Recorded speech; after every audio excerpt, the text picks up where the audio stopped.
Baru balik kerja di sore hari, lalu tadi sempat potong rambut terlebih dahulu sebentar. Saat saya tag pukul 5.33 atau 17.33, jam setengah 6 sore. Ingin melanjutkan belajar berbicara di depan kamera, sharing khususnya untuk saya pribadi sebagai pengingat dan refleksi.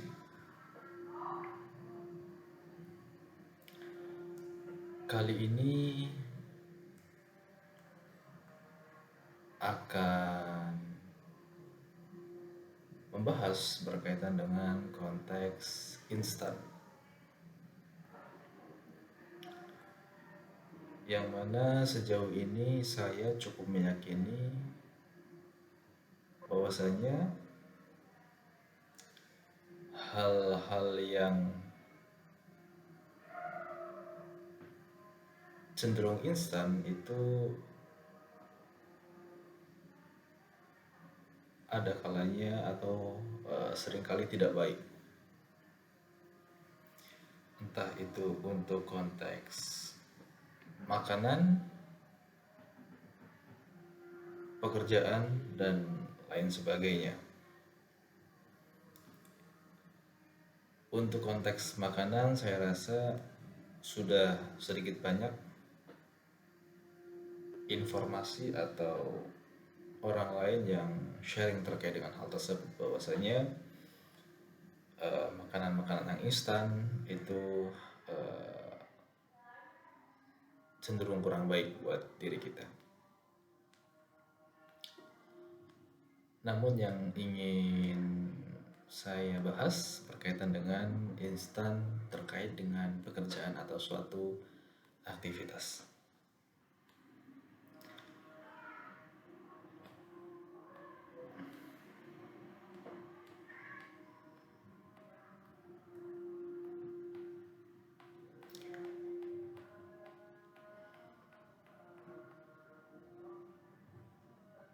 Iya, tentu suatu pekerjaan apabila dilakukan dengan cepat hasilnya berbeda apabila kita melakukan dengan lebih lama, lebih eh, sabar, lebih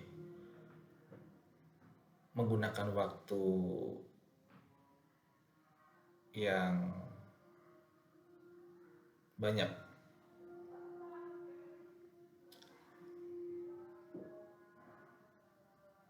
Mungkin kalau saya beri contoh seperti contoh pada video sebelumnya, yang mana khususnya untuk pekerjaan IT begitu ya, karena latar belakang saya juga IT. Mungkin pekerjaan yang dilakukan dalam satu malam untuk pengembangan suatu aplikasi itu bisa-bisa saja, sah-sah saja begitu. Mungkin sebagian orang merasa ya bisa sanggup begitu, satu malam, dua malam begitu, menjelang deadline mungkin. Itu sangat instan dan kalau dikatakan selesai ya mungkin selesai. Tapi apakah hasilnya sama dengan orang yang mengerjakan misalkan jauh-jauh hari? Yakni eh, satu minggu, 2 minggu, 1 bulan, 2 bulan dengan proses yang sedikit demi sedikit, namun disiplin dan komitmen. Keduanya memang selesai, tapi hasilnya pasti berbeda. Yang instan mungkin tidak optimal, memiliki bugs atau error di fitur-fitur yang spesifik, secara tampilan mungkin kurang menarik, kurang user friendly dan lain sebagainya. Hal-hal seperti itu yang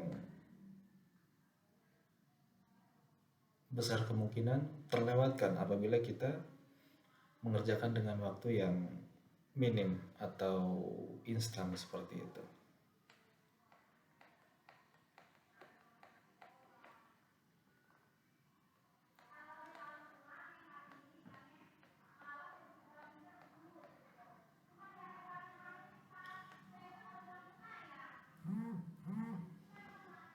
Serta saya cukup meyakini juga bahwasanya alam semesta ini mendukung suatu proses. Semakin banyak berproses, semakin gigih dan layak untuk berhasil. Mungkin bisa dicontohkan juga dengan orang-orang seperti itu, yang mana saya juga meyakini orang-orang yang benar-benar berhasil, benar-benar sukses, bukan flexing ya, itu pasti memiliki proses yang panjang, yang kompleks, yang melelahkan, yang tentu saja tidak instan.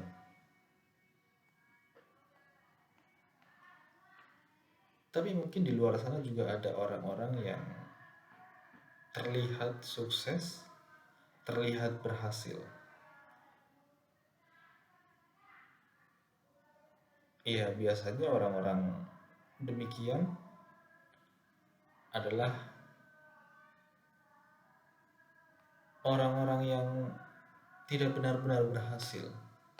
Mungkin instan untuk dipublikasikan dari kondisi tertentu saat ada kesempatan, ya terlihat berhasil, terlihat kaya, terlihat sukses, tapi tidak benar-benar berhasil.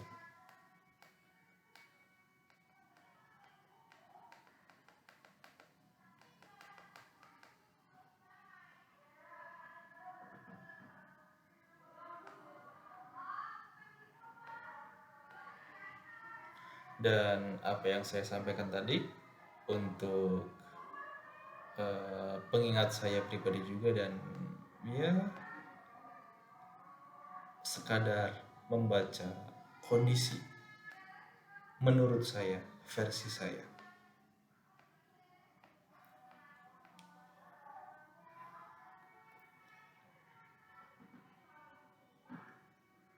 Sedikit banyak orang yang saya temui yang sudah berhasil memang pasti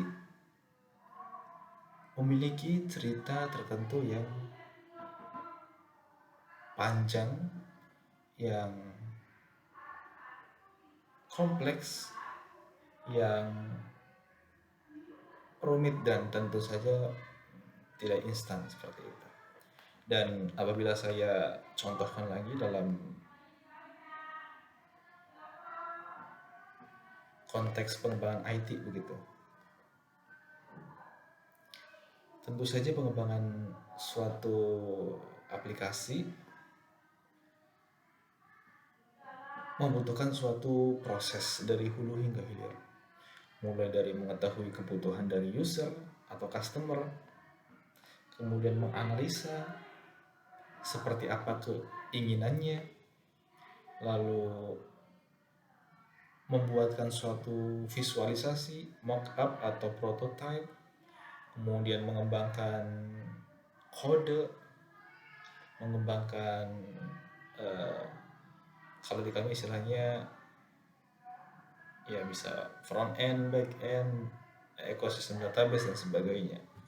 Lalu pengujian, lalu verifikasi, dan bisa kemudian di publish atau diserah terimakan.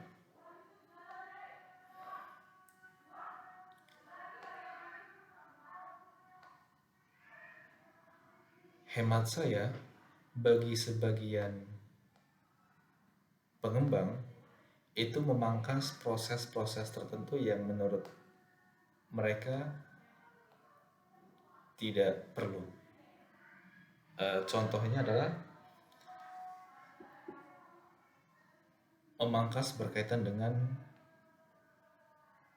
proses pengembangan visualisasi atau mock-up atau prototype.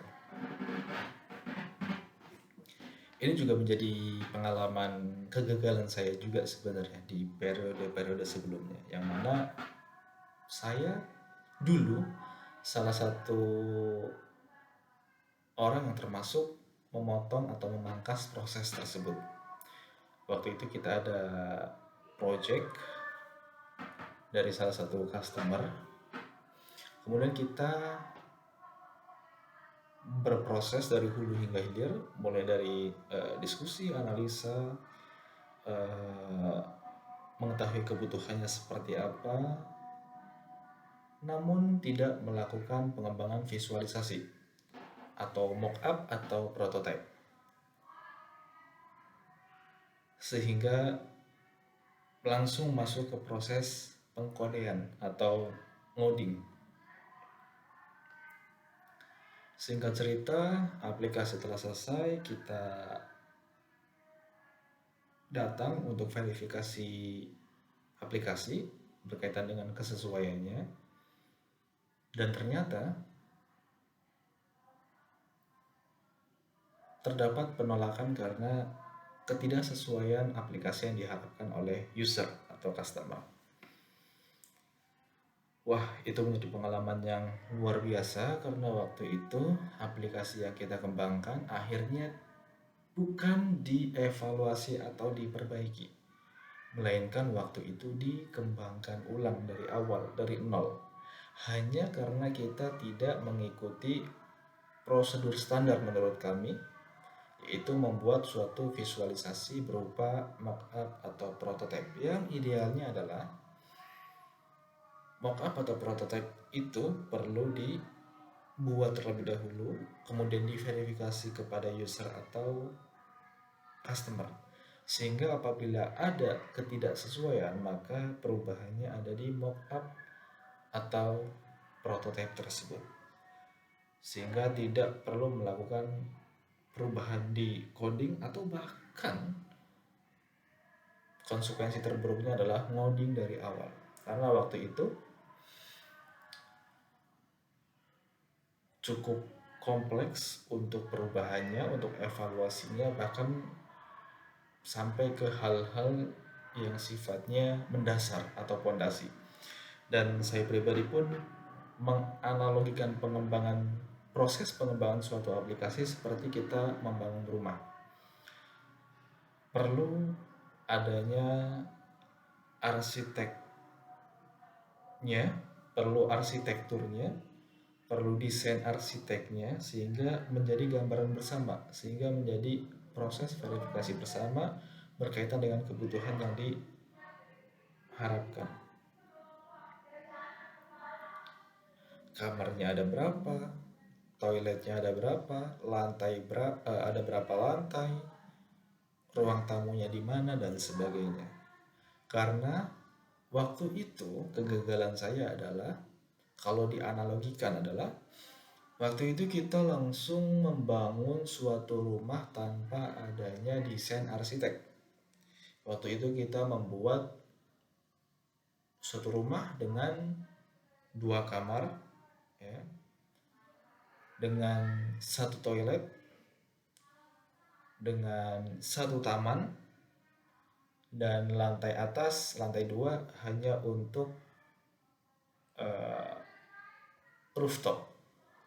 Analoginya seperti itu. Tapi ternyata kebutuhan dari user yaitu mereka minta 3 kamar, tidak perlu ada taman, kamar yang kedua, 2 kamar ada di lantai bawah dan 1 kamar ada di lantai atas, dan membutuhkan 2 toilet.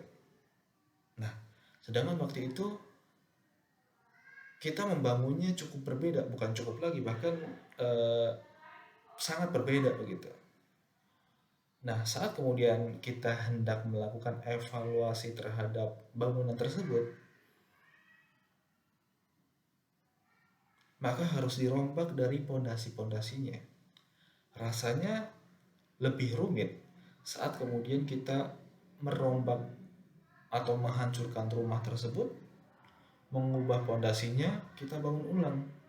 Rasanya waktu itu lebih ideal saat kemudian kita langsung bangun dari nol saja, mulai dari pondasi baru di tanah yang baru, daripada harus menghancurkan rumah lama, mengubah pondasi, membangun baru. Seperti itu kurang lebih untuk analoginya. Dan itu harga yang harus dibayar saat kemudian saya tidak mengikuti prosedur yang ideal dan berharap bisa instan dan bisa lebih cepat, tapi pada akhirnya berdampak pada justru lebih lama dan lebih kompleks akhirnya. Ya, mungkin itu sedikit sharing untuk saya pribadi, untuk pengingat dan refleksi saya pribadi. Kebetulan juga sudah azan maghrib, maka dari itu saya sudahi. Terima kasih.